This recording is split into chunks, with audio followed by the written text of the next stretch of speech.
My dear brothers and sisters, in the Gospel passage we heard a rather interesting account where some Pharisees come and ask Jesus about so-called kingdom of God. We are amused because the Pharisees did not accept Jesus as a Messiah. Their idea of Messiah was someone who come suddenly with all the angels and armies and so on and establish a kingdom. A kingdom has boundaries, and they felt that since they were under the Romans, this king will come and free them, destroy the Roman Empire and establish a new Jewish empire. That was in their mind. But Jesus says, my kingdom has no boundaries whatsoever. It is, so to say, limitless. And what do you mean by that?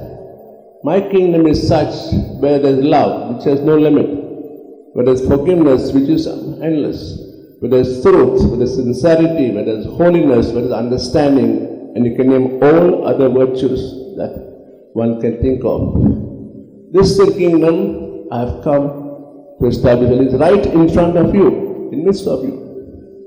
Because everyone who listened to Jesus except these Pharisees who always opposed him, when we are part of the kingdom, they experience God's love, they experience God's forgiveness, God's kindness, God's empathy, God's understanding. And therefore, they in a way had a role to spread this kingdom. And they did that as we heard the first reading, as we heard today's saint, Leo the Great, spread God's kingdom through his sermons, through his understanding, through his protection, the faith, and so on. We are all part of the kingdom.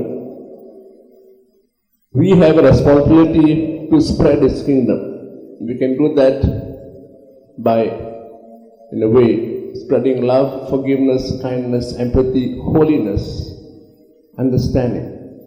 So we ask God today in the Master, let's not look for signs that we're expecting, signs of thunder, lightning, and so on. Let's look for that.